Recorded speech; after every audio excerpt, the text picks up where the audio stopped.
Hey everybody, Rosematter here. Welcome to part 2 of my Chaos Child playthrough.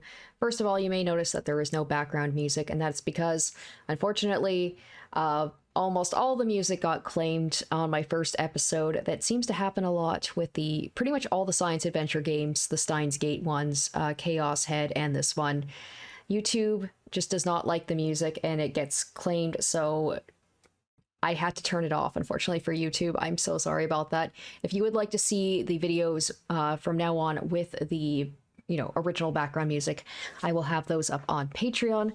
But anyway, yeah, so first, good episode, a good introduction to the game, kind of following 6 years, I believe, from the original Chaos Head, and kind of dealing with the aftermath of the Shibuya earthquake and the trauma that it has caused the citizens of Shibuya. So it's definitely going to be interesting. It's going to be dealing with, like, I guess, PTSD, with just like mass trauma from people, and especially they were talking about like the chaos children, I believe is actually what their name is. So the children that are affected from PTSD from the events of the original game. And we have our main character Takaru, who is similar to our OG guy Takumi in lots of ways, except this guy's more social. He actually goes to school, he's part of a club, he has friendships, he can talk to people, so that's an improvement, but still that kind of very stuck-upness, like he thinks he's better than a lot of other people, calls people normies,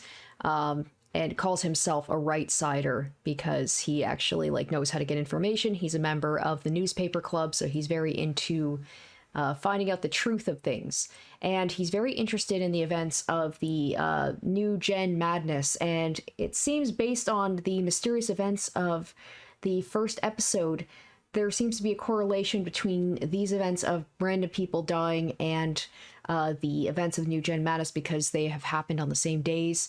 And Takaru predicted that there was going to be another murder today, and the episode ended with his friend saying that there has been an incident. So it seems like he was right on the money. So we're going to continue on and see what happened to our next hapless victim and how badly they got brutalized. So without further ado, let's get back into Chaos Child. The place was supposedly a love hotel spot, but even at night, when businesses should have been booming, it wasn't particularly exciting. During the day, when all the lights were turned off, if you didn't look at the signs, it wouldn't look very different from your average neighborhood. One of the buildings was a 4-story love hotel with the terrible name Fairy's Dance. It faced a narrow street and there was no parking lot, so the police car was parked at a meter nearby. Sarika was standing in front of a general store some distance away. She was supposed to be spending the day taking photos of the area around the last 2 crime scenes. 何があった？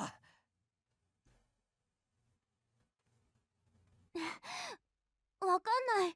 さっきゲンさんと107の近くですれ違った時に、ここで何かが起きたって教えてくれたの。相変わらずあの人はよくわかんないな。どこから仕入れてるんだ、そんな情報。便利だからいいけど。Gensan was a homeless man I knew who sold me all my books and my secret stash. He was a drunk who claimed to be of noble blood, but the stories he told me about his past didn't sound very noble at all. I feel like this Gensan guy, he's going to be very integral to the story. Like, we think he's just a random homeless man. That kind of reminds me of, in Chaos Head, there was another seemingly homeless man who ended up being very important to the story. The guy was a weirdo, but since he spent all his time wandering around Shibuya, he knew a surprising amount of info about it. でも、大事なのは間違いないっぽいよ。さっき中に入ってった警察の人が応援呼んでたみたいだし。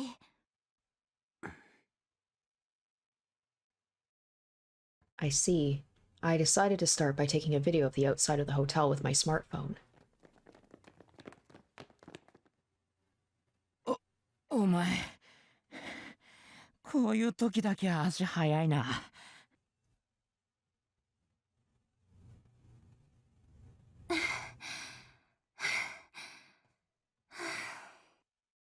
I'd left the 2 of them in the club room, and they'd only just now caught up with me. They must have ran here. Ito especially was breathing very heavily. なんだ、gruesome来たのか。Kazuki had decided not to come, evidently. Of course not. I'd never seen her outside, except when we were going to and from school. で、事件か？ I told Ito what I'd heard from Serica. He seemed really disappointed. なんだそりゃ。単に血は喧嘩か Yeah, な it's んか like- で騒ぎになったんじゃねえの？ Yeah, how does she know it's a murder? I doubt the cops would just tell a random high schooler that's like, oh yeah, someone was murdered here. それだけでわざわざ応援なんて呼ぶか？それに、今日は29日なんだぞ。I can't remember if she specifically said there was a murder in the last 気にしすぎだっ episode. て言ってるでしょ。 Kurusu seemed upset. She'd glanced at the love hotels around her in disgust. 早く学校に戻りましょう。学生がいていい場所じゃない。監視カメラに映っているのが問題になったらどうするの？ She probably didn't want to get involved. Ever since the rebuilding, there'd been more cameras around Shibuya than ever before, even around the love hotels. In our school uniforms, we probably stood out. Kurusu motioned for us to go home, and then I saw something in the viewfinder. On the third floor of the Love Hotel, the windows in one of the rooms facing the alley was open. The windows must have been open all the way because the curtains were fluttering out. なあ、普通こういうとこって窓開いてないもんだよな。 Is he gonna like scale the building to look inside? I asked Ito as I looked up at them. ん？まあそうなんじゃねえの？使ったことなんかねえからわかんねえけど。 Ito followed my gaze and saw it for himself. It felt suspicious. I'd never been to a love hotel either, so I didn't know. But normally you'd keep the window shut, right? You wouldn't want people seeing or hearing what you were doing. And then suddenly I heard a sound from somewhere. It was a calming song with a simple melody. I took a closer listen. Was it a music box? It definitely was. It was coming from the room with the open windows. It sounded like it was inviting us in. Maybe that's another thing, is like the similar to the sound, there was like the song that seemed to set people off in Chaos Head, and also Steins Gate as well. I think they had something like that where there was like a specific song that was Steins Gate 0, I believe, where there was like a song that kind of, it was almost like a sleeper agent activation thing. But that seems to be another connection between the games. What was going on?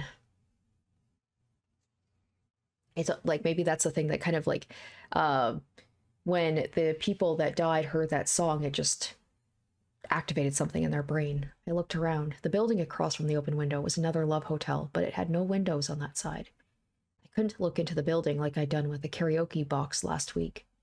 And I certainly couldn't climb my way up. ちょっと何考えてるの？ I must have had a pensive look on my face because Kurusu had turned to me curiously. バレないように中に入れれば。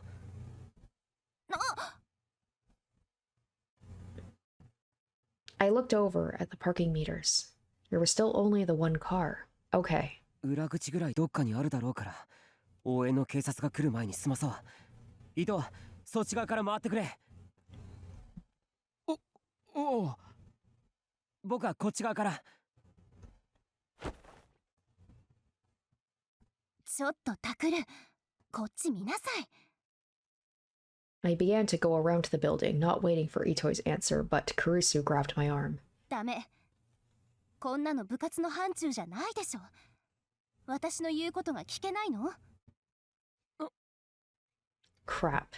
She was just a millimeter short of making that face again. しかもここ、いかがわしいホテルでしょう。それに、もし妙なことに巻き込まれたらどうするの？ I knew all that, but I didn't want to give up. This might be my chance to get a real scoop. 定額にでもなったらどうするつもり？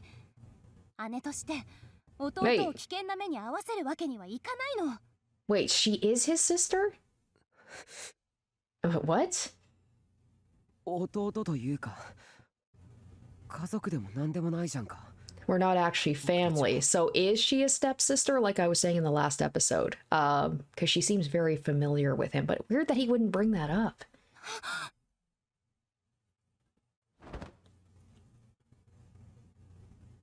Kurusu immediately grabbed me by the collar with incredible force and brought her face so close to mine that our foreheads touched. I could tell that her cheeks were flushed.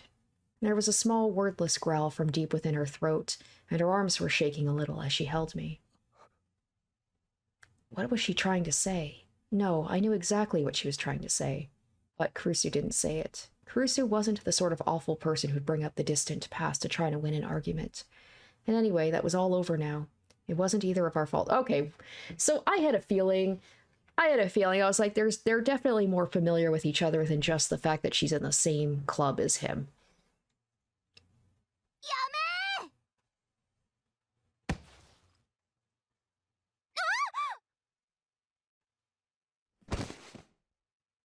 Suddenly, Serica ran over and tackled Kurusu. The momentum slammed both of them to the ground. ちょっとセリカ、何して。喧嘩はダメだよ、のんちゃん。タク、5人でみんな仲良くが新聞部のモットーでしょ？ No, that was never our motto. しんちゃんも止めなきゃダメじゃん。いや、つうかどこ行ってたんだ？ああ、そうだ。喧嘩してる場合じゃないんだよ、タク。She suddenly hopped up like a cheap toy. 裏のドア開いてる。喉乾いて自販機なくてホテルの中ならあるだろうと思って裏のドア見つけて開けて中入って自販機やってさすが妖精のダンスじゃんやるじゃんって思って買って一気飲みしてたらあれってんだよそれ。お前いつも後先考えずに突き進むよな。タク、どうするの？ I could tell that Kurusu was glaring at me, but she didn't say anything. She couldn't say anything. 二人で行こう。カップルの方がいざという時にごまかしが効くかもしれない。オッケー。As soon as the words were out of my mouth, Serica beckoned me to follow her. I did.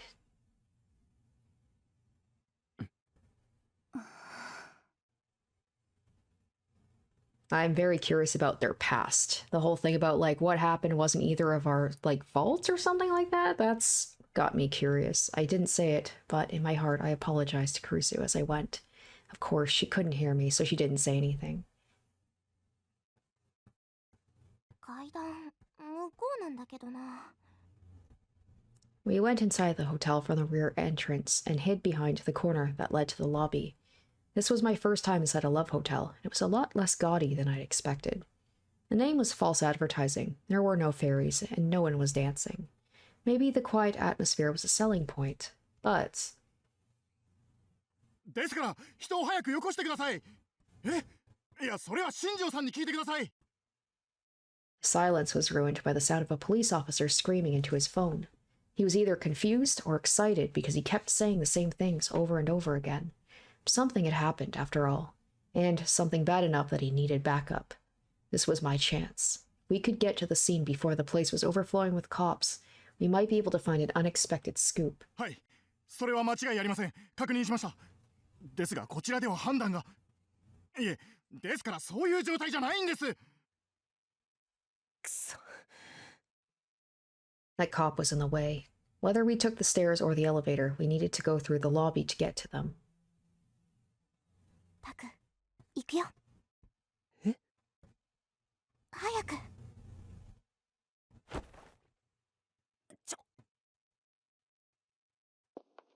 Serica took me by the arm as if we were a couple and entered the lobby without trying to hide it all. She ignored me and walked straight for the stairs. おい！ The cop must have seen us because he yelled at us from behind. Shit.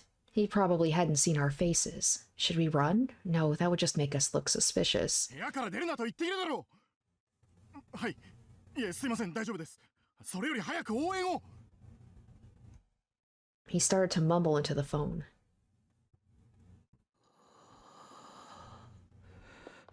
We crossed the lobby without looking back. 無茶するなよ。へへん。でもタクの言った通りだったじゃん。ごまかせたごまかせた。びっくりした。 That was too close for comfort. My heart was pounding so loud that the noise was making me sick. Could he not tell that we were high school students? No, even if he only saw us from behind, he should have been able to tell by our uniforms. Why didn't he arrest us? Maybe he was panicking so much that the thought never occurred to him. ってとはどうしようか。 Serica let go of my arm and turned toward me.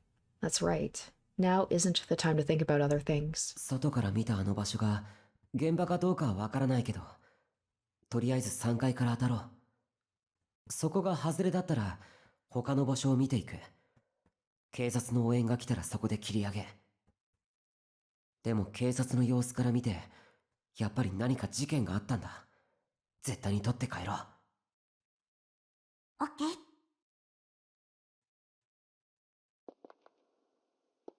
It was quiet. The policeman's voice was still drifting up the stairs, but it only made the silence seem more oppressive. Just like he'd said, the customers had probably been told not to leave their rooms. It was too late for it to matter now, but I was starting to feel a little scared. Come to think of it, if something had happened, maybe the killer was still here. そういえばタク、まだのんちゃんと喧嘩しちゃってるんだね。 Serica's voice was relaxed. I was grateful. I would take any opportunity to relieve this tension. 喧嘩ってわけじゃないよ。 No, maybe it was. でもまだクルスって呼んでるんでしょ。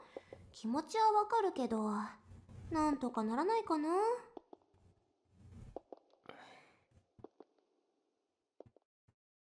Until half a year ago, I'd called her No-No her first name. After the incident that had caused me to leave the dorm, I had never called her that again. As long as I kept calling her Kurusu, she'd keep being mad at me. It must have been hurting some important part of her. タク。 あ、 The next thing I knew, we were on the third floor. Serica had gotten ahead of me at some point and was poking her head around the corner and into the hallway. 誰もいないみたい。 よし。 I took out my phone and got ready to record.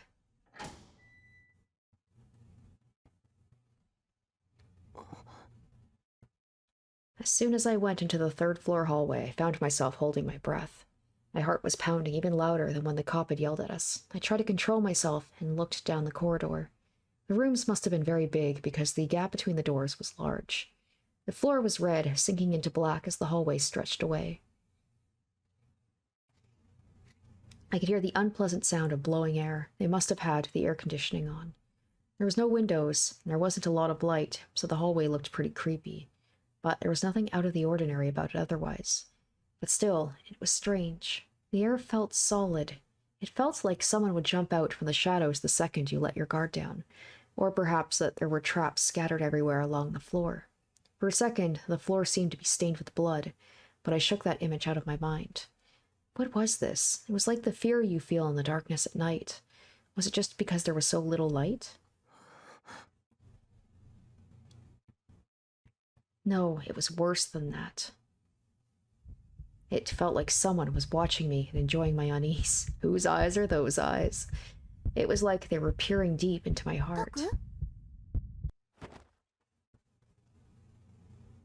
I almost jumped off the ground with a start. どうしたの？ Don't just talk to me out of nowhere like that. You scared the hell out of me. なんでもない。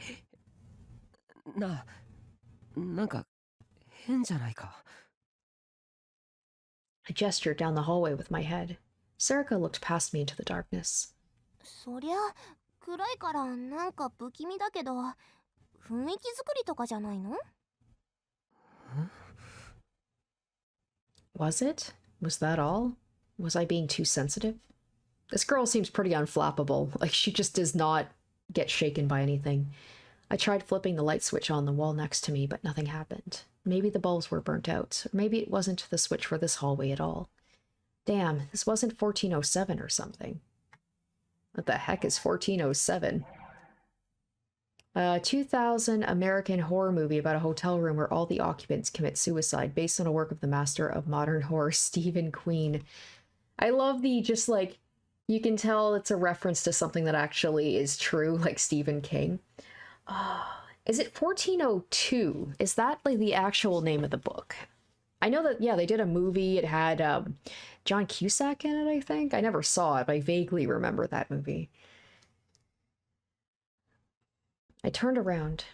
The only person there was Serica. No one else was looking at me. I took some time to make sure of it before I spoke. 行くぞ。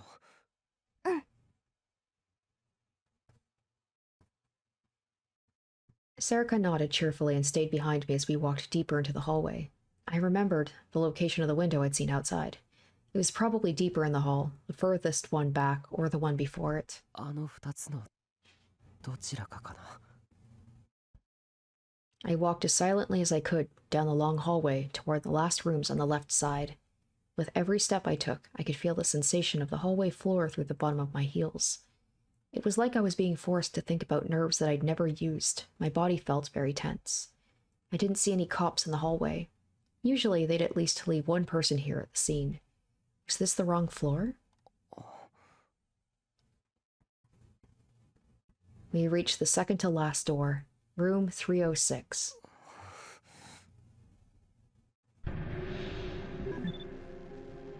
I can't imagine there being a positive one here, but we're going to do that one anyway.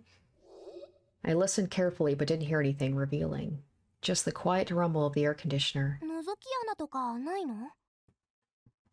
Did I choose? I did choose the positive one, right? Come on. ここは Yes, I ラ did. ブホテルだぞ。 Oh, is he going to imagine like a naked lady in there or something? ああ、そっか。おい、何を。ノック。お前な。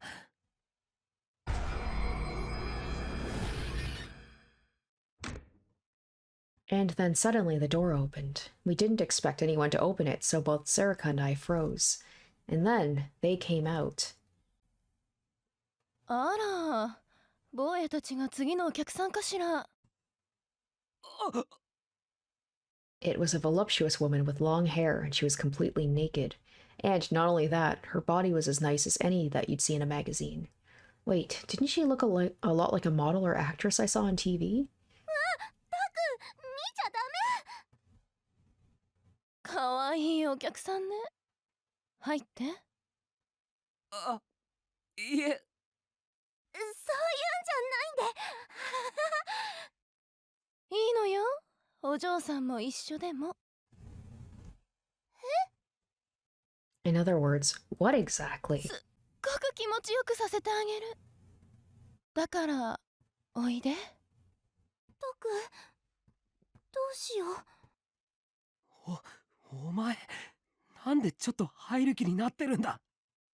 だって。Serica's face was red with embarrassment. She whispered softly.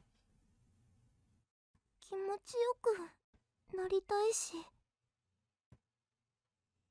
そんな状況じゃないだろ。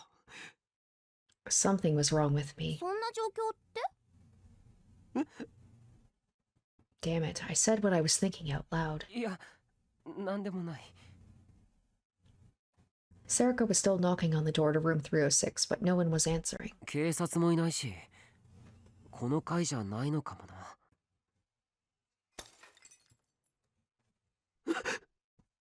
I flinched back at the sudden noise.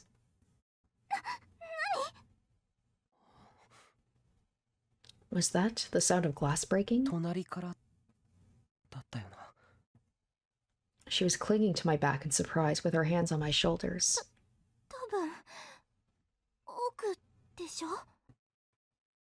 Serica pointed to the next room.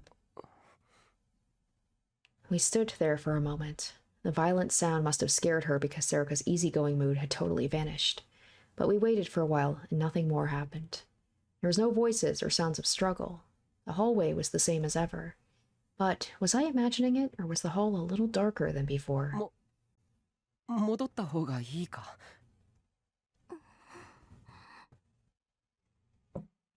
Sarika didn't answer my question. She didn't seem afraid, but she had a serious look on her face as she stared down the hallway. Maybe something had happened and the killer was still there? No, wait, I needed to think about this rationally. There was an officer on the first floor who'd called for backup. Usually, when a call comes in, the police never went there alone. There was always more than one. I'd found that out for myself during my reporting, so I was sure of it. So there had to be another officer at the scene. The killer couldn't just be hiding there. If there was any chance of that, the cop wouldn't have just told us to go back to our rooms. Did the killer break the glass during a struggle? No, that didn't make sense either. If there was any chance of them being able to do that, would that officer had gone downstairs?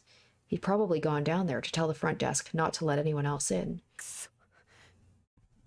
I had no proof, but it should be okay. More than anything, I hadn't taken any photos yet. Wah! I jumped literally when I heard the sudden sound. It was a very strange sound, one that didn't belong here at all. I looked and saw that Sarika had gotten so nervous that she'd taken out her Garoro strap and started to play with it. She probably didn't even know she was doing it. I softly poked her with my elbow. I motioned for her to keep quiet. She seemed confused, but then she realized what she had been doing and quickly put the strap back in her pocket. As soon as she was done, I looked down the hall once more, all the way to the front of the room. We should head there. I tried to steel myself and looked over my shoulder once more to make sure no one was there. I started to walk forward very carefully. I was afraid of making even the slightest sound. Sarika followed me wordlessly with her hand on my shoulder. I grabbed her hand with my free hand. The other one was holding my smartphone. She squeezed it tight. The feeling of her hand kept me strong as I walked forward.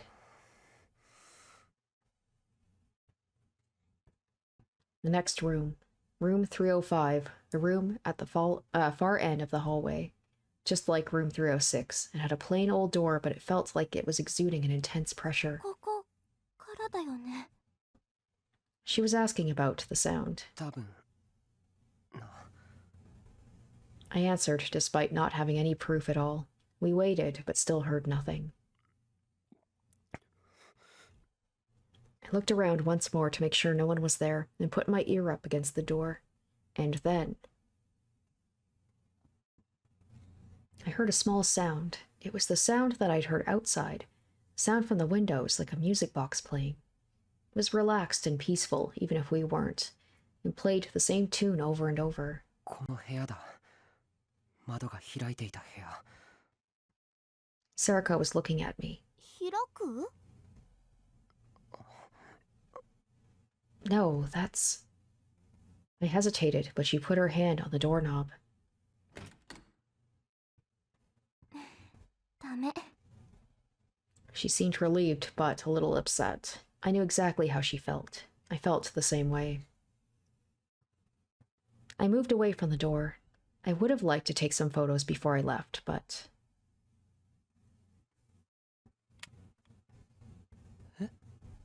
今、鍵の音しなかった？ Yeah, that was what it sounded like. We were too confused to move. There was no sign of anyone coming out. I slowly touched the doorknob.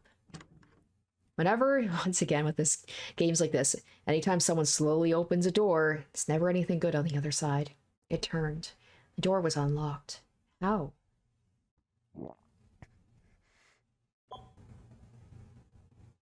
As if guided by all the strange things that were happening, I pushed the record button on my smartphone. I gripped the doorknob tighter. A voice in my mind told me to stop, to go back, but it was wiped out by the sound of the smartphone recording starting and the door slowly opening.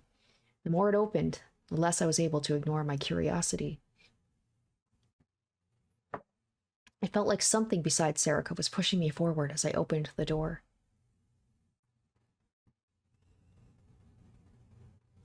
That song was playing in the dimly lit room. All the lights were off, but the sun outside was streaming through the open window. Its light was very weak. The curtain in front of me, which partitioned off a part of the room, was blocking the light. I gulped and realized my lips were dry. I ran my tongue over them to wet them a little, and then I realized my heart was pounding. The sound was so loud I thought my heart might have somehow moved up into my ears. It seemed to be beating out some bizarre rhythm, and it was making me sick. I forced myself to swallow my saliva and hoped it would keep me from throwing up. Then I took a slow step forward. I held up my phone to record what I was seeing, and then I realized something. The curtain wasn't partitioning the room. It was a bed.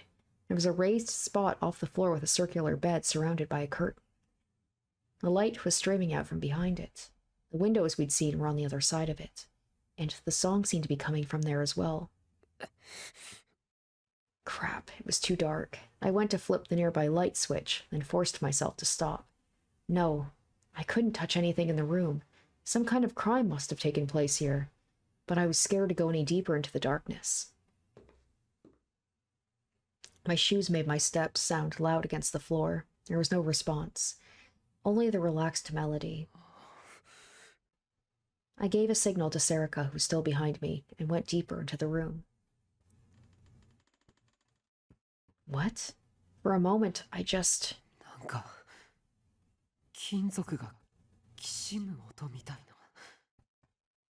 It felt like I was hearing it between the gaps in the music box's melody, but there was no change that I could see. No one had jumped out, nothing was moving.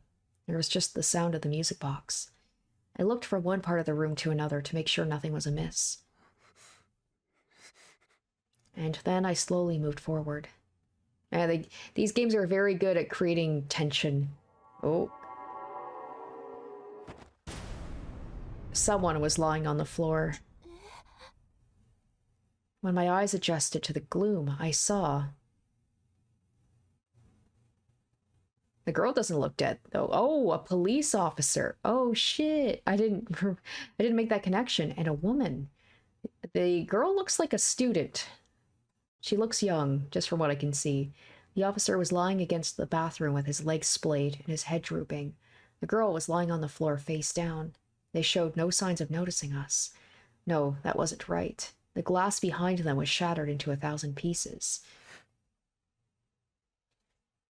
やばい。 The second I understood what was going on, my hand holding the smartphone started to shake. Oh god, oh god, oh god. I could see a little blood dripping from the police officer's head. I spun around as I heard the sound. Oh shit. The warmth drained from my face in an instant, and my whole body shivered. Someone sitting on the bed. I staggered back and slammed into Serica. 逃げよう。早く。 But I couldn't move. My hand was frozen as it pointed the smartphone toward whoever was behind the curtain, and it wasn't doing what I told it to. Damn it. I took a step back, tripped, and then fell to the floor. My lungs weren't working right. The silhouette moved a little, and I flinched. No, it didn't move. The bed was rotating. Yeah, it looks like it's got... There's like some... It's a... Looks like a long piece of metal. It's probably sticking out. It looks like it's going, like, through the guy, like, through his neck. Whoever was behind the curtain showed no signs of noticing us. They didn't budge an inch. So I'm guessing that this dude, he's dead. That girl that's on the floor, she's alive. She looks like a student. Might be someone that's even from our school.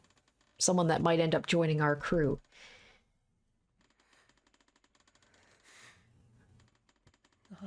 And I bet she has, like, no idea what's going on. She's just like, well, I just woke up in this room and I don't know what's happening.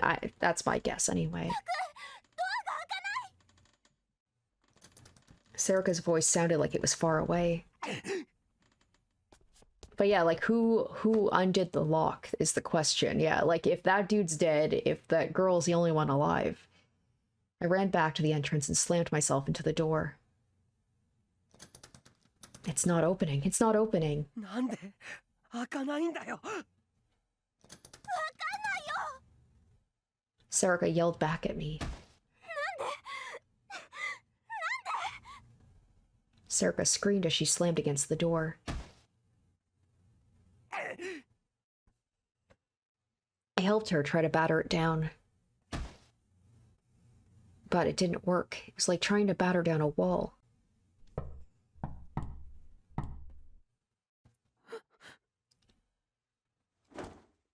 Oh, the knock. There's the knock. Suddenly, I heard a knock at the door. I reflexively jumped away without thinking. Knock, knock, knock, knock. It was coming from behind this door. The knocking was rhythmic and constant. It was just a knock at the door, but my whole body started to shake. Someone was on the other side of the door. Someone was knocking. It definitely wasn't the police. I felt as if my sanity was boiling away, melting out from the soles of my feet on upwards.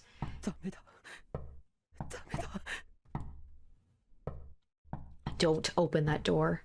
Right, go out the back. I grabbed Serica's hand and ran to the back of the room, and fell silent at what I saw. What is that? The curtain was open.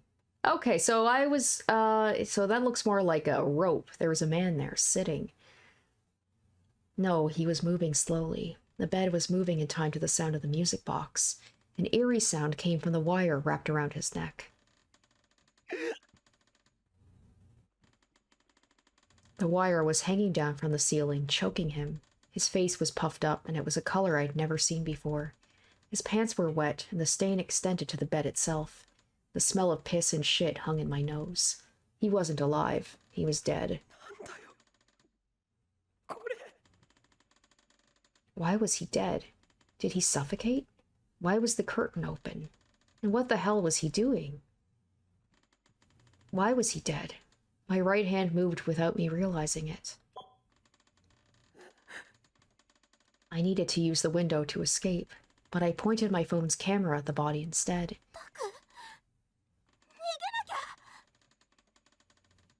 See, I have a feeling like, I know you could just say that it's his instinct as someone working as like a reporter, or, you know, like it's just instinctive for him to do this, but I feel it's almost like he's possessed or something. Like he doesn't even realize he's doing this.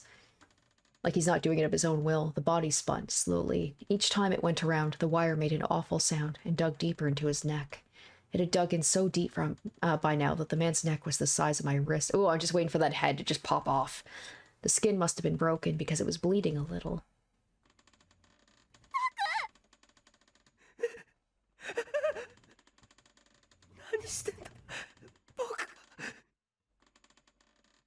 Serica was right next to me, but her voice sounded far away, like she was talking through a telephone. Maybe it's the music box is somehow controlling my actions.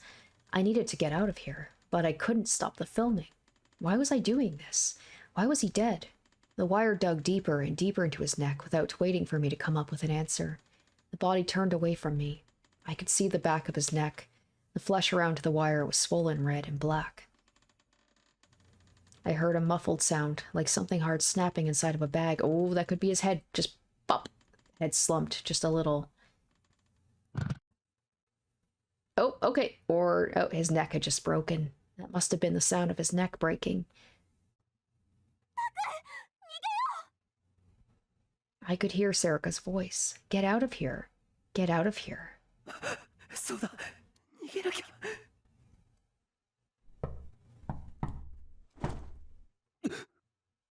My body moved as I heard another sound. I spun around. I knew it.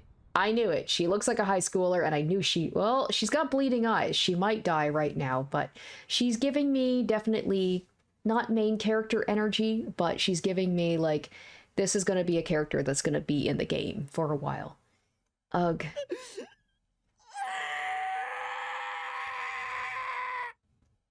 I screamed. And then I heard something from behind me. Yep, I don't know what I did, but the next thing I knew... What? What just happened? My whole field of vision had turned red. Then I felt something like a ball hit me. Before I could understand what it was, everything faded to black. September 30th, 2015, Wednesday. midnight.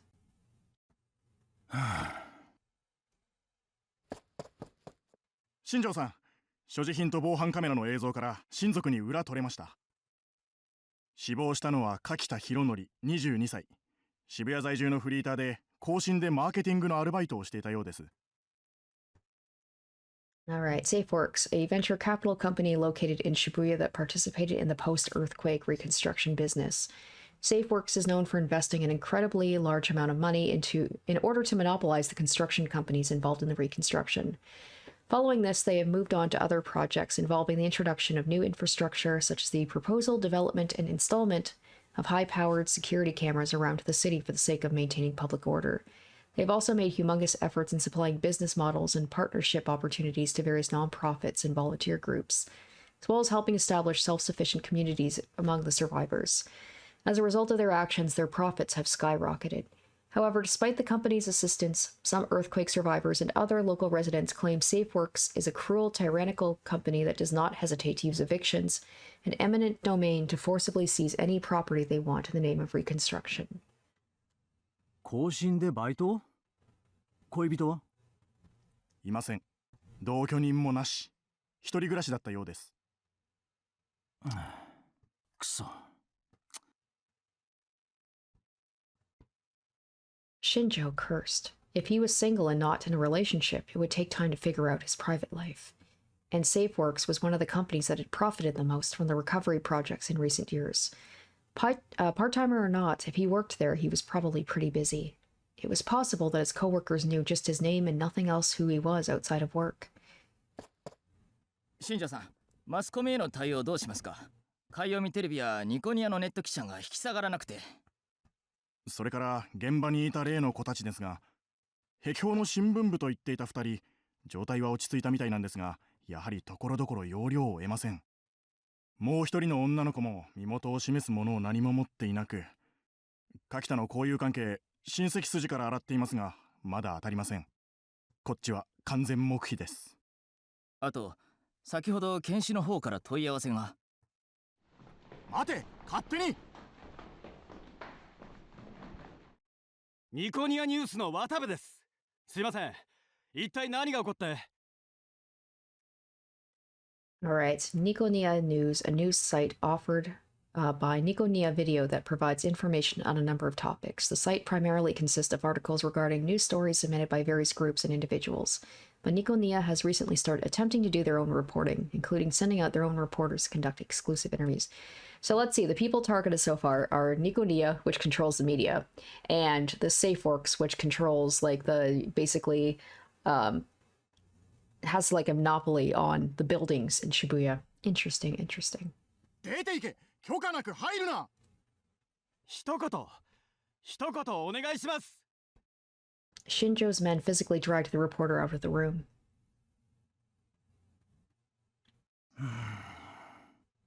He had to stop himself from putting his hands to his head and moaning. He couldn't let his men see him acting weak. Shinjo had been with Police HQ Section 1 for less than 7 years. He didn't get along with his superiors, but he'd managed to beg his way into being in charge of this case. Maybe this was his way of avenging the death of an older detective who he'd admired. Oh, is that our guy? Oh, I can't remember his name. From Chaos Head. 窓枠の鑑識が終わったらすぐに外から見えないようにしといてくれ。あのネット記者は最近何するかわからん。はい。検視は俺が直接対応する。それから会社の仕事周りへの人数を増やしてくれ。上には後で俺から言っておく。はい。それで例の子たちは？それも俺が持つ。じゃ、よろしく頼む。はい。His men raced out of the room. They'd never had a case like this before, and they were probably pretty excited. So was Shinjo, to be honest. The whole thing was such a mess that he didn't even know where to begin, but his detective's instincts were screaming at him to start doing the work needed to find the killer. よし。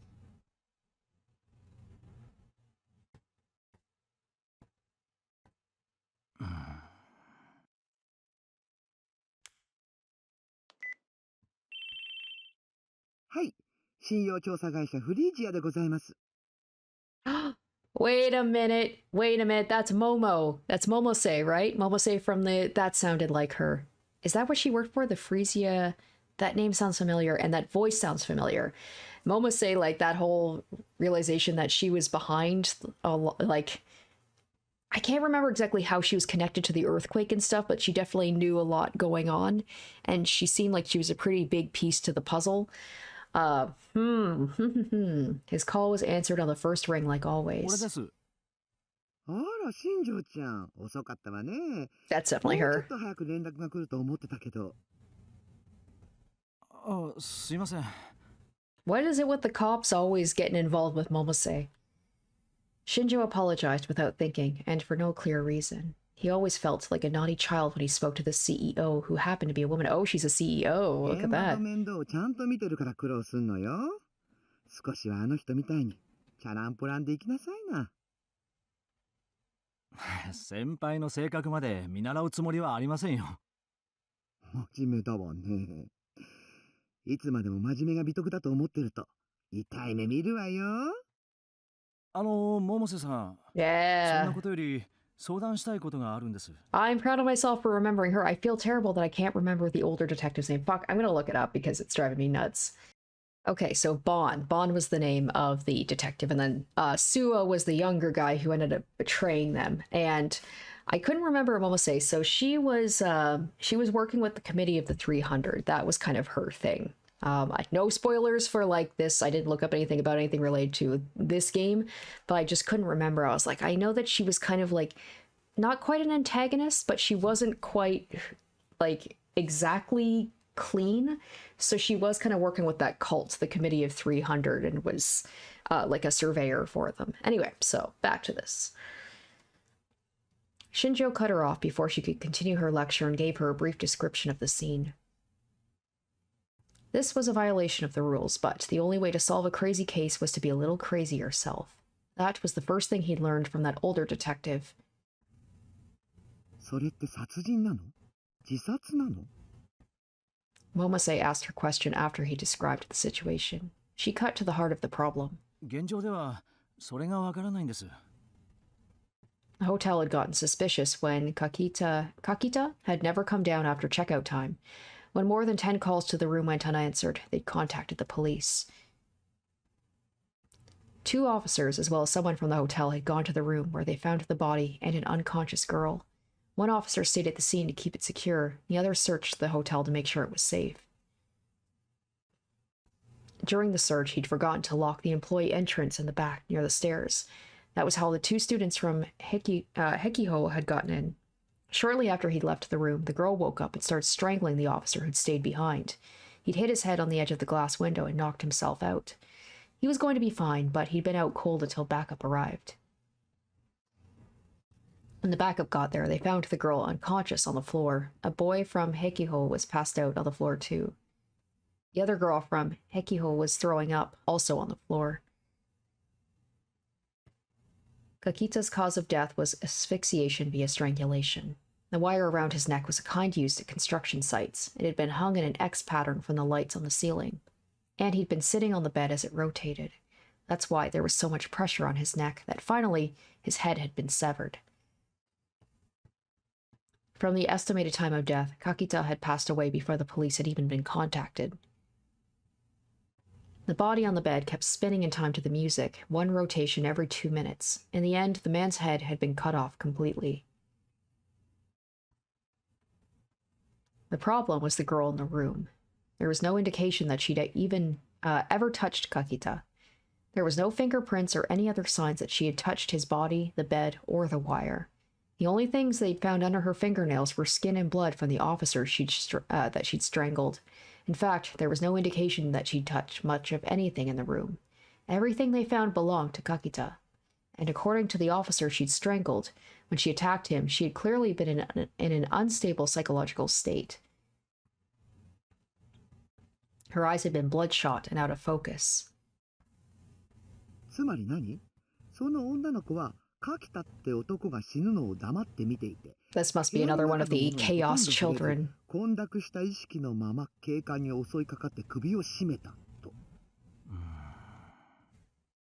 Shinjo scratched his head as she heard her sum up the situation.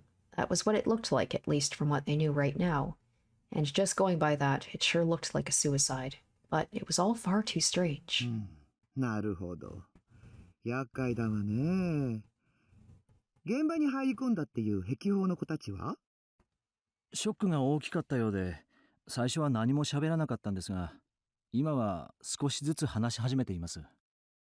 ですが、いろいろと問題のある壁砲の子ですから。He checked with the school and verified that they were part of the school's newspaper club. The security camera at the rear entrance had seen them coming in, which matched up with their testimony. But he didn't know what to make of their testimony that the door had opened on its own, or that someone else had tried to come into the room. The door was equipped with an automatic lock, and the only person inside the room who could have opened it was that girl. But there was no sign of her fingerprints on the door. And the security camera in the hallway showed no signs of anyone else trying to go in. In any event, it was extremely rare for a civilian to see a dead body outside of a funeral. And in an unstable mental state, it'd be extremely easy for them to imagine things or just outright be mistaken about what was going on. If they turned out to not have any relationship to Kakita or the girl, he planned to let them off with a stern warning. 結局のところ、一番大きな手がかりは部屋に潜んでいたその子なんですが、何も喋りません。そのままだと非感知よね。Psychiatric hold, used here to refer to the act of keeping someone in custody in a designated location, such as a mental hospital chosen by the police until their psychological state has normalized. はい。そうなると、大幅に捜査が遅れることになるので、そうしたくないんです。わかったわ。ちょっと情報を回させてちょうだい。多分、新庄ちゃんの立場的に無理してもらうことになるから、覚悟はしといてね。3分後にこっちからかけ直すから。あ、助かります。よろしくお願いします。Shinjo went to hang up the phone. ちょっと。はい。そういえばお願いがあるのよ。絶対に新庄ちゃんのためにもなることなんだけど、聞いてくれないかしら。So it was basically an order then, Shinjo thought to himself. 何ですか？この件に関して、私より詳しいうちの子が一人いるのよ。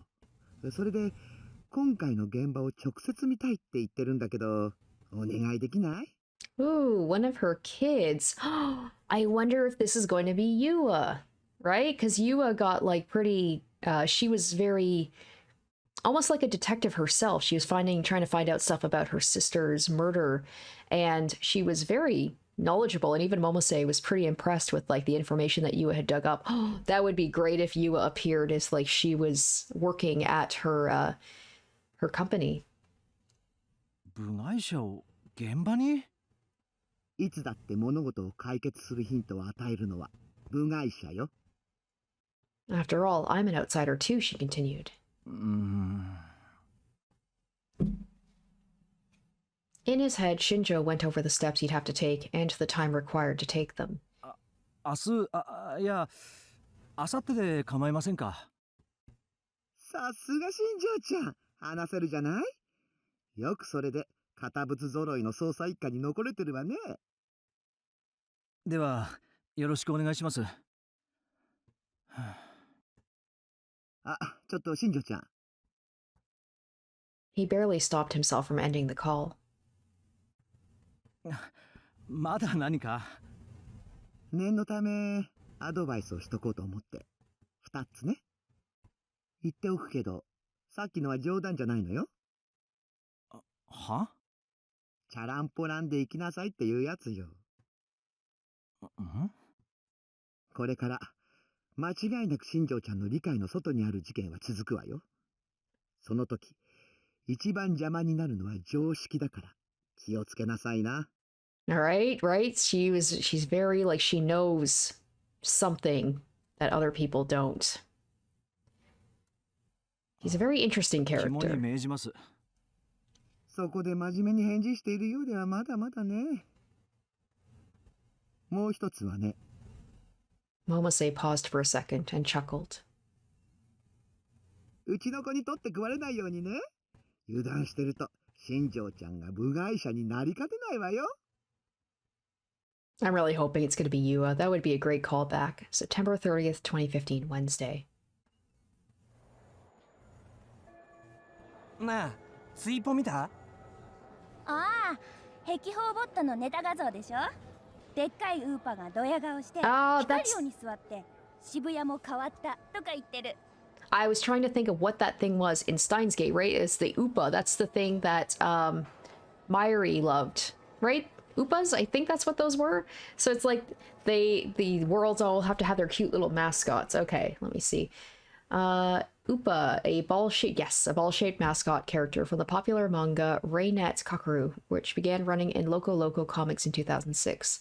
The later anime adaptation only served to increase the character's popularity, with large amounts of stuffed animals and other related merchandise being produced as a result.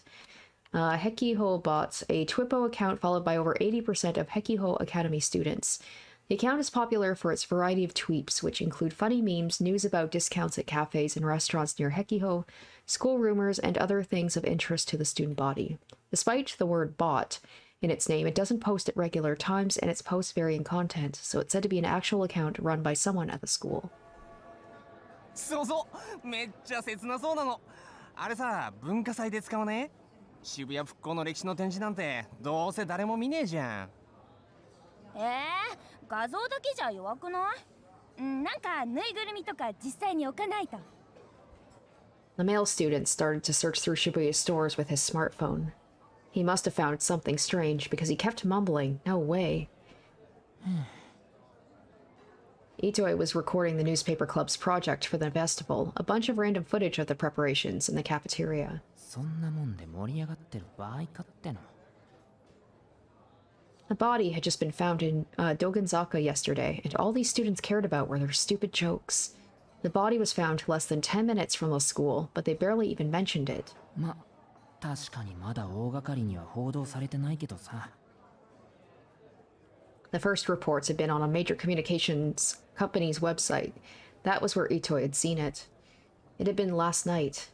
It had made the morning news in the morning papers, but all that had been reported was a body had been found, and no details were known. Are they not going to mention about the fact that, Takaru and, gosh, why am I so bad with their names? That they had gone into the hotel, and apparently it didn't come out. Like, they probably didn't see them because they probably got taken by the cops and, like, taken to the hospital or something. And it was rare for a high school kid to check the TV news and papers every day. There was no word from Miyashiro. Itoi was really worried about what had happened at the Love Hotel, but he had no way of asking about it. Okay, well, at least that answered that question. I was like, how long do they wait for them to come out? He took out his phone, even though he knew he hadn't got any calls. Sure enough, there were no messages. He'd been doing that a lot since yesterday. He couldn't bring himself to make a call. He didn't know what to say. He didn't know what to say to a friend who had just been taken away by the police. Ah, okay, so he did see them getting taken by the police.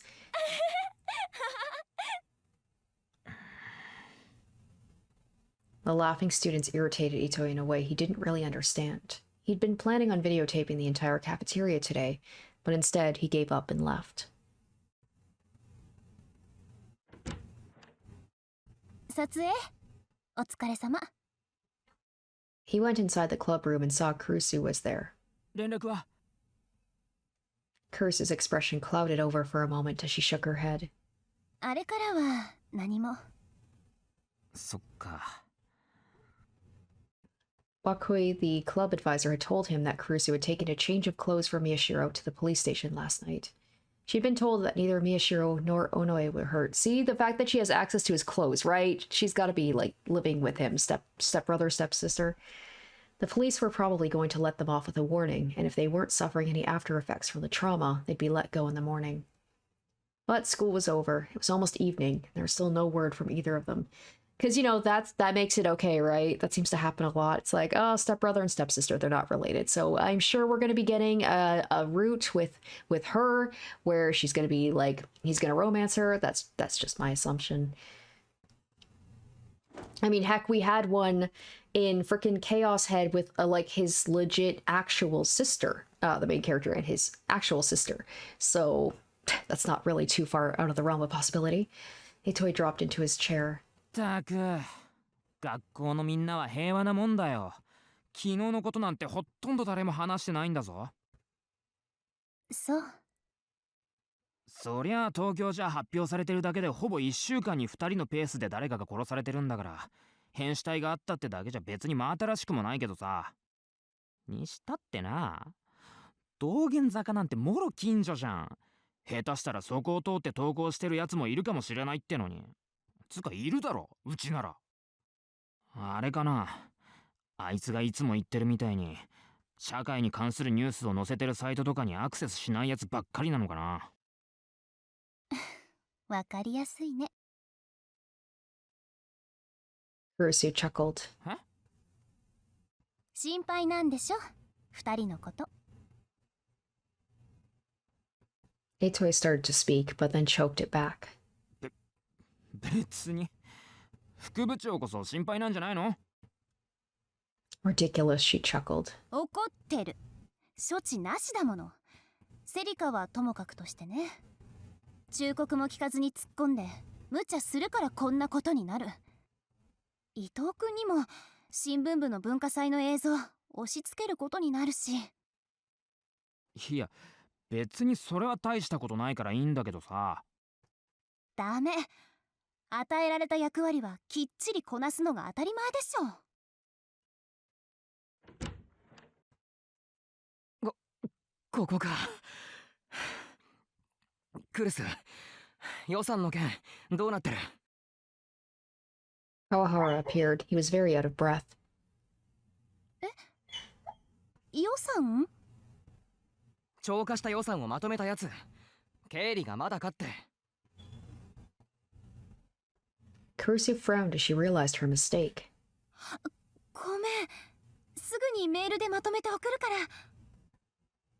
なるはやで担当の教師が帰っちゃう前に。Kawahara ran off before Kurusu had time to answer. And before he was even out of sight, Kurusu had booted up the PC and started tapping at the keys. 何？いや別に。Which of us is more transparent? That's what Itoi was about to say before he stopped himself. Normally, it was impossible to imagine Kurusu not doing her job. For a while after that, Kurusu focused intently on her work. Itoi didn't have much else to do, so he watched her. When he looked carefully, he could see small dark circles under her eyes. She probably hadn't slept. And then Itoi realized for the first time that Kurusu had probably come to the club room to see if either of them had contacted him. With all the preparations that were going on, there was no other reason for her to be here. なんとまあ、あの女帝がね。Kurusu pressed down hard on one final key as she finished her task. Then suddenly an unpleasant sound filled the room.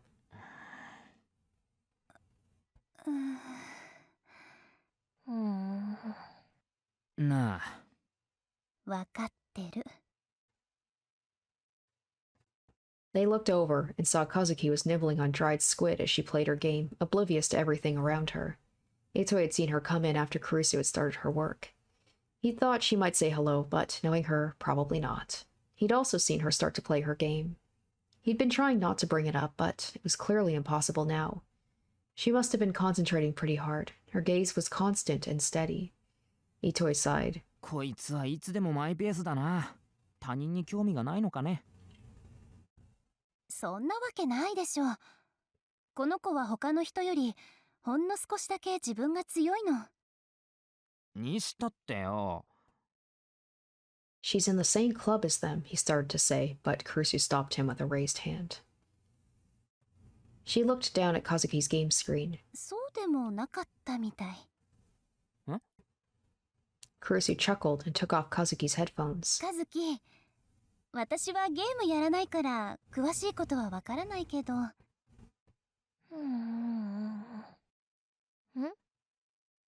この家の壁に向かって延々と火の玉出してるのは何か意味があるの？ Is that す her ご way い of like 勢いで燃え stress 広がって relief? る。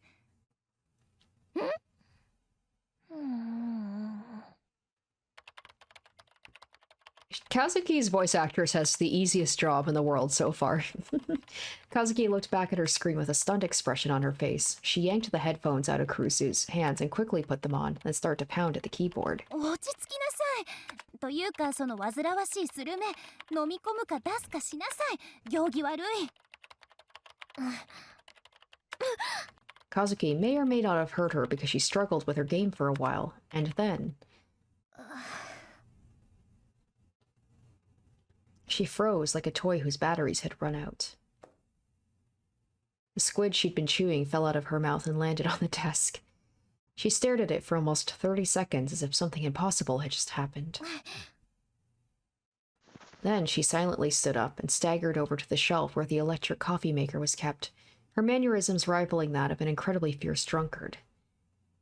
Her face had turned pale. 和樹大丈夫か？コーヒー入れてくれるのか？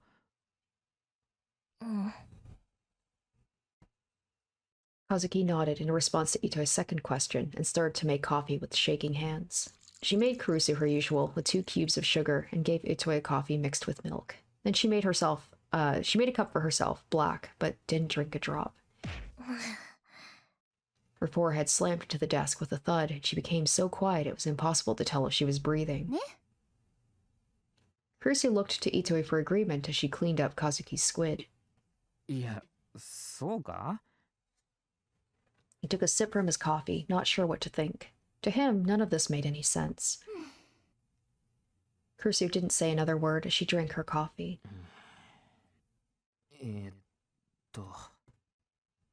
Itoe looked up at the blank ceiling and decided that this was as good of a time as any to ask. It wasn't that it was wrong, but it still felt kind of awkward. あのさ、 Can she talk at all? 何？あいつがこんなに事件に入れ込んでる Oh, って okay. 何か理由があんの？ Kurusu froze. Probably something to do with that whole thing about, like, oh, what happened to, like, what, last year or something? Like, that wasn't anybody's fault, so it's something personal. She lowered her gaze as if searching for answers in her coffee cup. 伊藤くんこそ、ずいぶん事件に対して熱心じゃない？ She seemed to be trying to change the subject. 俺はこういうのが好きな人だから。こういうの？猟奇的な事件。でも昨日みたいに現場に忍び込むっていうのは。 That was going too far, he continued. Kurusu silently took another sip of her coffee. She seemed to be staring at a single point in the distance, lost in thought. It was clear that while she was seeing the things around her, she wasn't paying attention to any of them. Seeing her like this scared Itoe a little. Was it really that big of a deal? 別に言いたくなければ。そういうわけじゃない。きっと基本的には伊藤くんと同じ。タクルも好きだもの、こういうの。それに危なっかしいところに首を突っ込みたがるのも昔からだし。I see, Itoe said. 小学校からだっけ？あいつが副部長と一緒に暮らすようになったの。ええ。正確には被災して少し経ってからだから、中学生に上がるか上がらないかの時だけど。All right, finally, we're gonna get the backstory to these guys. Okay, so maybe they're not like, okay, so they're not actually, there's not even a stepbrother, stepsister thing, just orphans stuck together, I guess. Kurusu and Miyashiro were both what people called earthquake orphans. They'd both been in 6th grade when they lost their parents to the earthquake. Since they had no relatives to take them in, they'd been sent to the same orphanage, a group home, known as Ioba Dormitory. So my guess is a lot of the people that we are going to be meeting are probably also going to be children from the same dormitory, and there's going to be the connection. Maybe some of them have special powers. Okay, group home, a small residential facility that serves as a home for those who require care in some way, most often children. Group homes are typically limited to a maximum of 6 people, Since these facilities are often the homes of private individual families, they are said to offer more personalized care to those living in them. Kids like them weren't common in Shibuya these days, but they weren't exactly rare either. This is like their version of the Gigalomaniacs, I guess. Miyashiro had been so badly injured during the earthquake that he'd become comatose. He was still in a coma when he'd arrived at the dorms. The head of the dorm was also the head doctor at the Aoba clinic downstairs, and so for a while that was where Miyashiro was kept. Also, like Takumi, like in a coma, basically, a sickly child. Kurusu had taken care of literally all his needs, and this is similar to Takumi's sister coming in and trying to take care of him. There were 4 kids at the facility. Kurusu and Miyashiro were the oldest. Since her birthday was earlier than his, she had dubbed herself the oldest of the 4 siblings and volunteered to take care of the other 3. Even back then, Miyashiro had a habit of being curious and getting into trouble. I bet that girl that was at the Love Hotel, she's probably one of the other kids. だいたい天の弱だしね。みんなとは違うってよく言ってるでしょ。そんなことはないのに。She spoke like a parent worried for her child's future. でも結局あの子は。お疲れ様。おや、クルス君も来てたのか。先生、連絡があったんですか？ The club advisor Wakui was quite relaxed as he came to the room. Kurusu quickly stood up and rushed over to him. He nodded and motioned for her to calm down. ついさっきね。大丈夫そうでしたか？それはもちろん。ほら、伊藤君、すぐに体育館に行きなさい。体育館？なんで？軽音部が今からリハーサルをするって。いい文化祭の記録になるんじゃないかな。Kurusu's expression froze, and suddenly it changed. 涌井先生？連絡ってそれですか？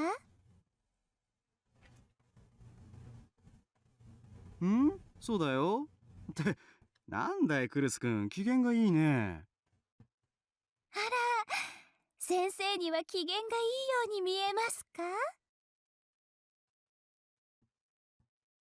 行ってくる。先生も行こう。ちょっと。Sensing a gathering storm of violence, Itoi pushed Wakui out of the door. Kazuki had looked up for a moment, but then she slammed her head back onto the desk. Now that she was all alone, Kurusu took out her phone and checked it. There was no message, of course. She sighed and looked over at the board. That incident yesterday at the Love Hotel, whether it was murder or suicide, from the way Miyashiro and Onoe had looked when they'd been taken by the police, something had happened. Miyashiro had said it was something to do with the incident 6 years ago. Now that it had happened 3 times, there was no ignoring it.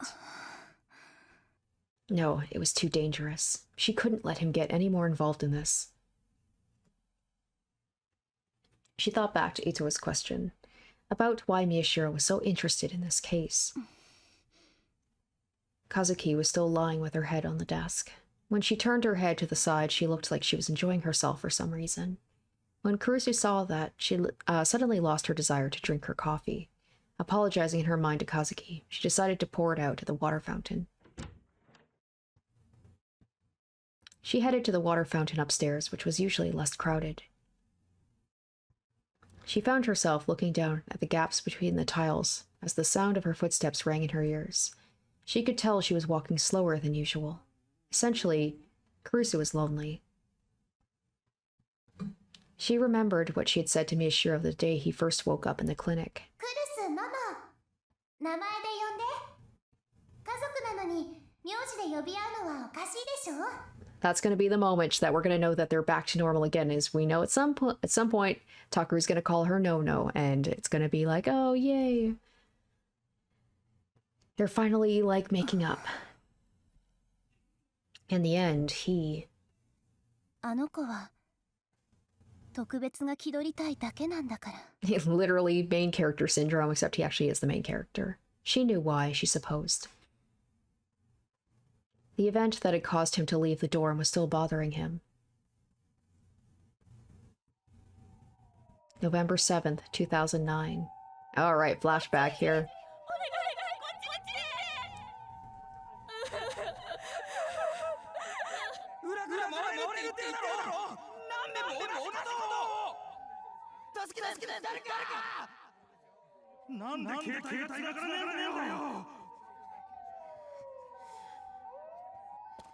I wanted water. I could still feel the sensation of the dead woman I'd touched when I'd fallen on my hands, and I wanted to wash it off.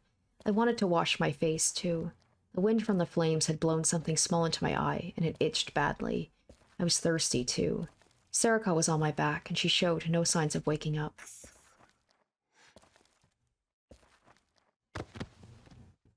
My legs were at their limit, so I forced my way through the crowd and sat down on a tire that had rolled nearby. It smelled like burning rubber. I didn't have the energy to apologize to the people I ran into, and they didn't have the energy left to complain. I slowly brought Sarika to rest on my knees, and I looked around. I saw an orange light. The light of the fires reflected off of many things. It was pretty, I thought, before I realized how inappropriate that was. For some reason, I started to count the bodies on the ground, not knowing if they were alive or dead. But in less than 5 seconds, I had gotten way over 10 and realized how futile it was. I stopped. Shibuya Station was utterly destroyed. The 107 building, which was only a few minutes away by foot, was ruined as well. 5 whole hours after the earthquake, the chaos had only increased. There were fewer people out walking, but I wasn't sure if it was because they'd reached safety or because they'd collapsed from exhaustion. I saw someone carry their own severed arm in a convenience store bag. I saw people ignore a barefoot woman as she cradled a baby whose head was smashed in. Some had outright given up on sanity and were flinging things into the fire. A group of middle-aged businessmen were dragging a young girl into the darkness. A young man went to join them.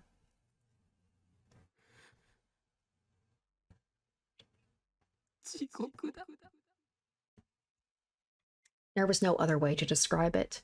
This was hell.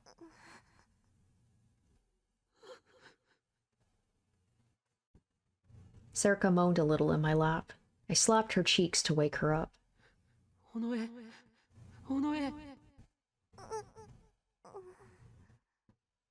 Her face warped in agony. It was okay. She was breathing. She was okay.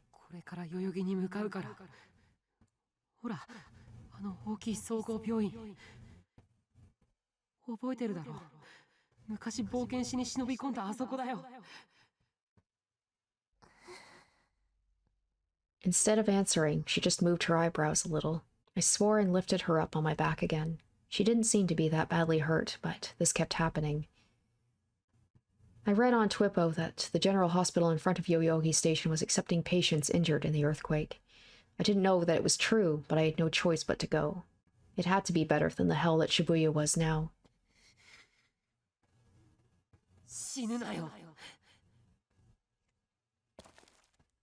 I yelled, unsure if Sarika could even hear me, and started walking. I just needed to get to the hospital. Oh shit. Oh yeah, that's very much like a Gigalomaniac thing, where it's like it forces them to awaken themselves.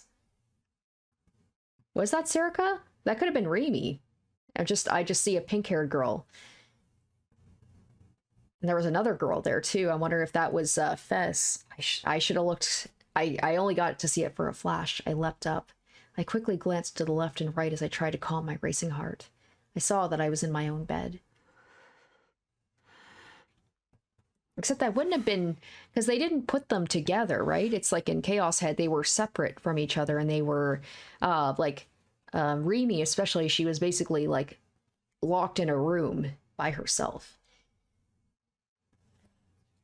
I felt it. So my guess is, like, they probably took these orphan kids and probably did, like, similar things where they kind of, like, tortured them to unlock their latent abilities and then just kind of brainwashed them or something so that they forgot about the incident. I felt exhausted. I also felt really thirsty. Maybe it was because I'd had that dream again. I searched around until I found the bottle of water by my bedside, took a gulp, and then grabbed the phone off my bed to check the time. 0時17分。もう日付変わってるのか。 It was around noon when the police had let me go from Shibuya Station with a warning. I'd gone home and went straight to bed, so it seemed I had been out of it for more than 12 hours. This was no good. Maybe I'd slept too long, or maybe I hadn't slept enough because my head felt like it was filled with lead. いや、違うか。 I put my hands up to the thin light that was coming through the window and checked their color. They were the same as always. There was no blood on them.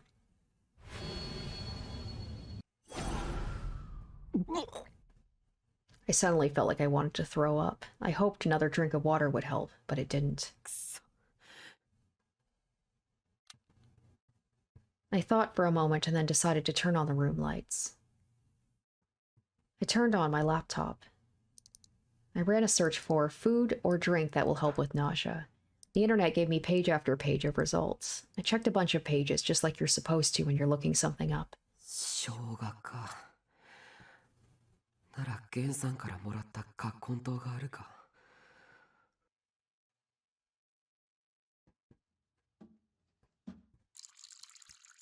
I looked under the sink until I found the kakonto powder, then poured it into a cup and added some hot water from the electric kettle. It had a strange smell, unlike anything I was used to. I took a sip. I could tell my hands were shaking a little as I held the cup. Damn it. That wasn't the first time I'd seen a body. I checked the phone again and saw that there were several messages from Serica and Kurusu. I was about to respond, but stopped. They were probably still up, but I didn't feel like talking to anyone. It felt like the air that I'd breathed in at the Love Hotel yesterday was still deep inside me, along with the cheerful melody of the music box and the red that covered my vision. I felt something strange on my cheek and put a hand up to feel it. It was a bandage. I'd gone to some kind of clinic at the police station where they'd put it on. They told me I must have hit my face hard on the floor when I'd passed out. I was unlucky enough to scrape my cheek against a piece of the shattered glass. Thankfully, it wasn't a big wound. It barely hurt at all. But it itched like hell. And each time it itched, the shock I'd felt back then came rushing back and my heart would start racing. The danger was long gone, but I still couldn't forget the terror. Had I almost been caught up in something horrible? No. I'm fine, right? I'm not like everyone else. I'm not an amateur. I went through that hell I just dreamed about and survived.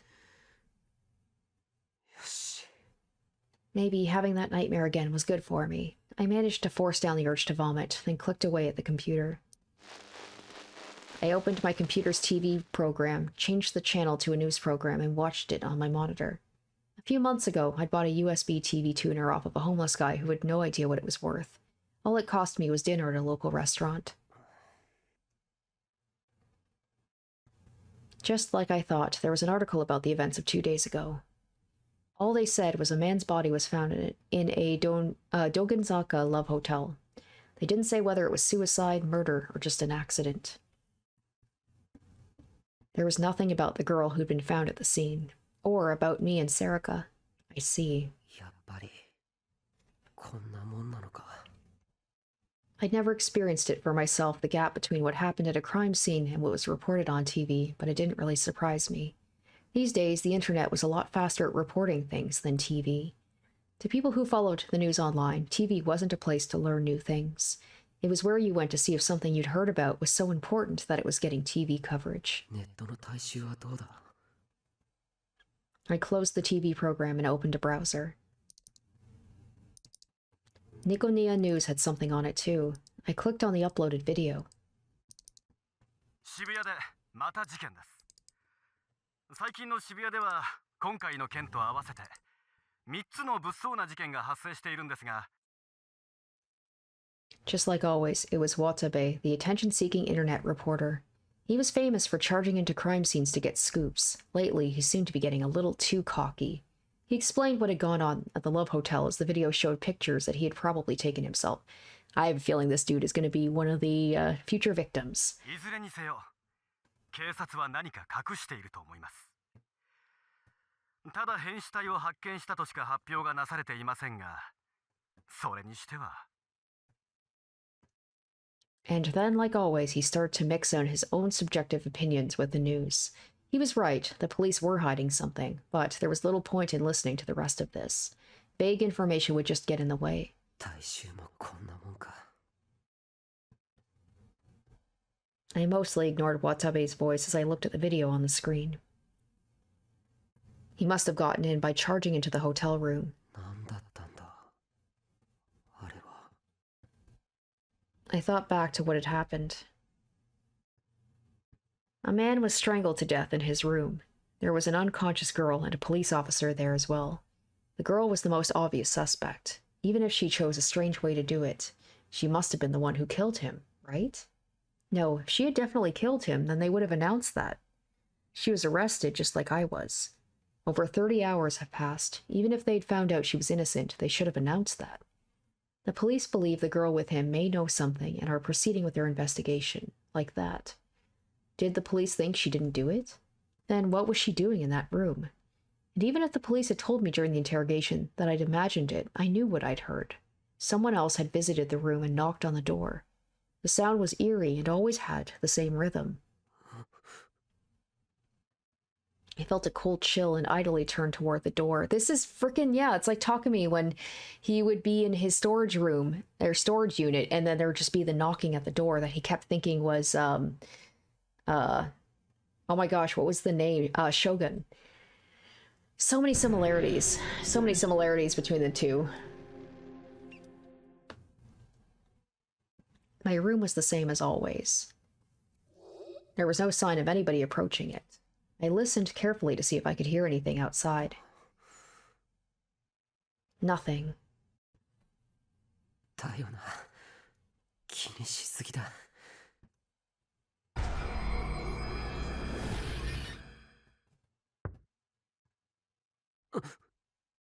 Huh? I just heard a knock at the door, right? I couldn't believe it, but I'd forgotten to lock the door. I froze as it swung open from the outside. Someone was here. Who? I knew 2 people who'd come in without waiting for an answer, but was it okay for me to just stand here? I gulped and spoke in a hoarse voice. Poking through the gap in the door was... タク? someone I knew well. よかった。起きてた。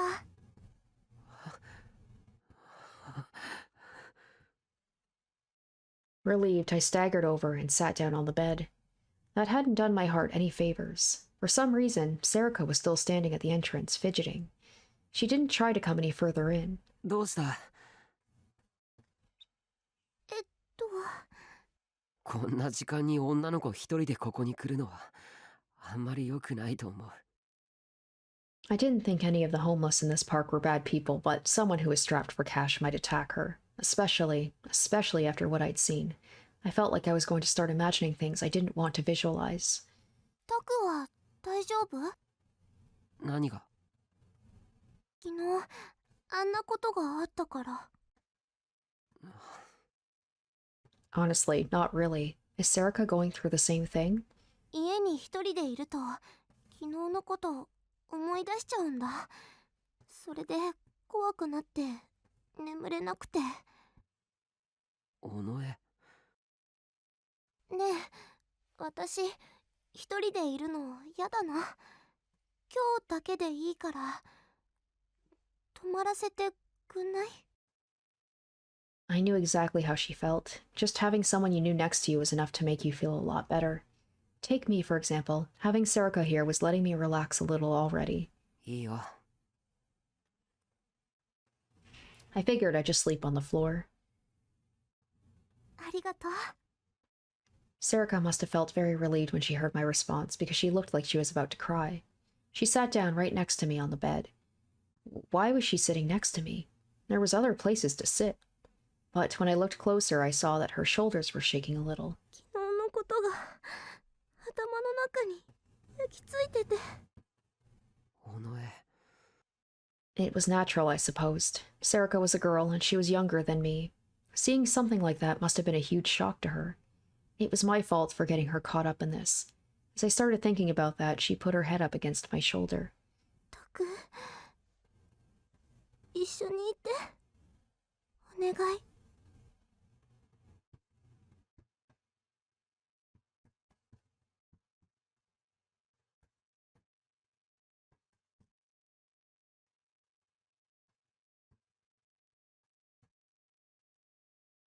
おのえはもっとずぶといだろ。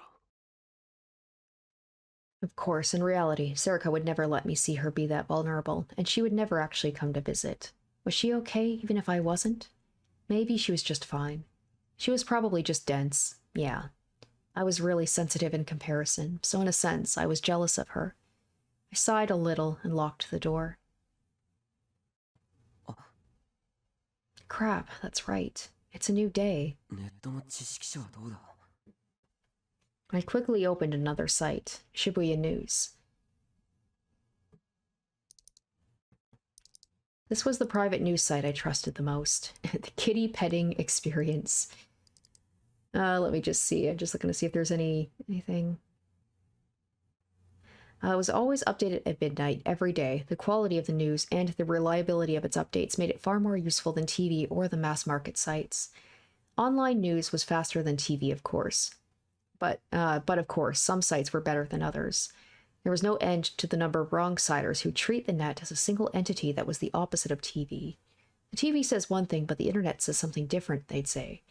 If you asked me, they were utter morons. These days, even a lot of the larger sites online aimed for the same mass market that the TV news did. It was critical that you found out for yourself which sites could really be trusted. Just like the name implied, Shibuya News dealt with the goings-on around Shibuya. It was similar enough to our newspaper club that everyone in the club knew about the site and used it regularly. Its owner, Kei-san, was, how should I put it, very skilled at getting and sharing information and seeing its effects. She carefully calculated when to send and when to receive information. A lot of websites effectively used Shibuya News as a parent page, linking to it constantly. Most of them were privately run news sites as well. Okay, parent page, the first and typically most broad website or web page of a website. Following the parent page, secondary pages known as child pages go into more detail about specific information presented in the primary page. And tertiary pages called grandchildren pages go into more detail about specific information presented in the secondary page. This website structure is incredibly popular with news organizations. As a result, a huge number of people saw the information that Kei-san spread. To put it more unkindly, Kei-san was manipulating them. I wonder if Kei-san, unfortunately as much as I would like it to be Yua, I wonder if Kei-san is going to be the one that works with Momose. Anytime Kei-san wrote about a popular shop among high school students in Shibuya or a free smartphone app, I would hear people at school talking about it within a few days. Take, for example, the Twipo user that most of Hekiho Academy followed, HekihoBot. It described itself as a bot by Hekiho students for Hekiho students. But from the number of times it would show up on Shibuya News, my guess was it was actually run by Kei-san. She was one of the few people I recognized as a right-sider. When something important was going on in Shibuya, first you checked the TV shows to get the basics, then the mass market sites to see what the net was saying. Then you would go to Shibuya News for the latest information. This was the way the newspaper club, and myself specifically, would always look for information. The quality of the news wasn't the only reason Shibuya News was popular. One reason was Kei-san seemed to be a girl. When someone was thought to be a girl in real life, they got a lot more hits than someone who was thought to be a guy. I wonder if the girl that was in the hotel room, if that's Kei-san. And the other reason was...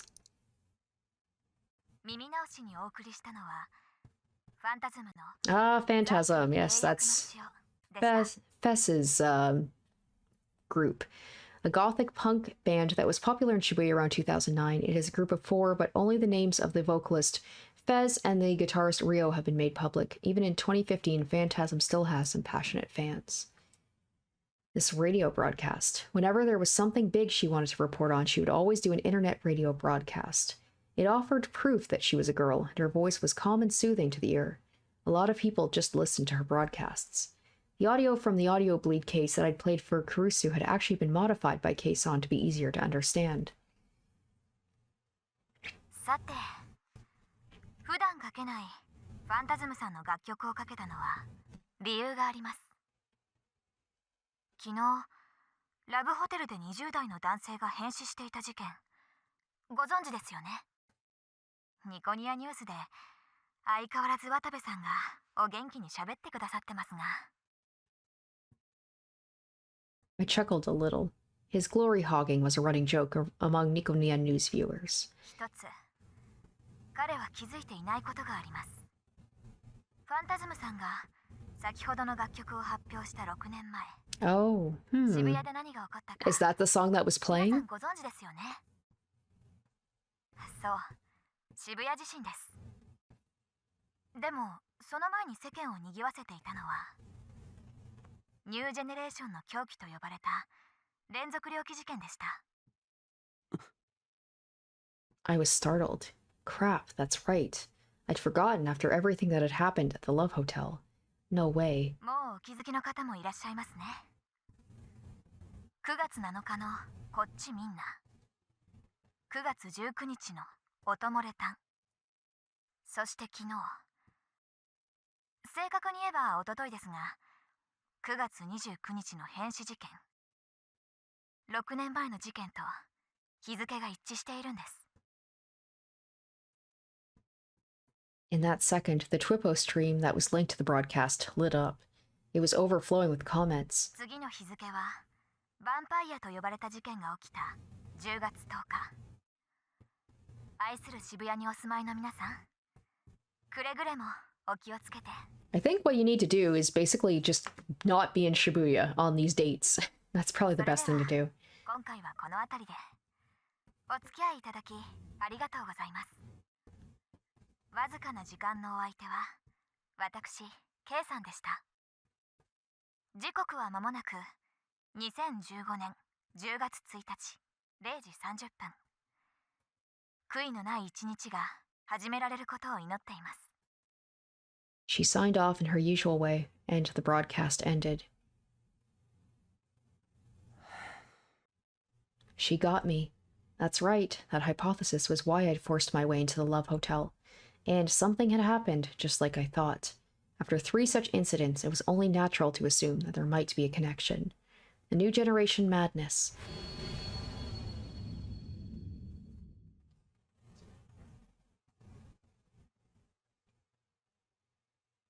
Was it going to happen again? I suddenly felt a pain in my cheek. I reached up and saw the blood was coming out from the side of the bandage. The cut must have opened. As I took care of it, the red blood on my fingers stood out. Without warning, I felt a horrible sense of dread, like I was sinking into quicksand. Usually, I love to have a mystery to solve, but now that the case was definitely real, I hesitated. For the rest of that night, I wasn't able to do any more research about the case. All right, so there we go. Second episode, we had the murder. There seems to be piling up even more connections, not just with the murders, but even like callbacks to characters from the original game. We've got Momose still working at the Frisia Credit Bureau, apparently, and she's still helping out the cops. We've got our new cop that is going to be, hopefully not turn like Suwa did. Hopefully he won't be a secret bad guy who is dealing with, figuring out the mystery of these murders. We got a little bit more insight into Nono and Takeru's relationship and learned that they're orphans that grew up together in a group home, and that's why they kind of like act like brother and sister. They're not actually brother and sister, so if they do get together later, which I'm assuming will happen, it's fine. It's all fine. So yeah, we can see kind of like the trauma, the PTSD flashing back with Takeru. He's definitely dealing with it, with not only the earthquake, but with dead bodies and things like that. And there was that weird flash, like that weird moment he had when he was having that dream where it looked like his friend, she was like hooked up, similar to what Rimi and Ayase and like the girls they had to deal with to unlock their gigalomaniac powers. So possible other connection. Only one way to find out. I hope you guys enjoyed this episode. Thank you so much for watching, and stay tuned next week for part 3. Until then, bye. Special shoutouts to my top tier patrons: Revealing Storm, Linz VA, Kenju Storm, iCognito, Sean, Waz RD1, and iZuzu.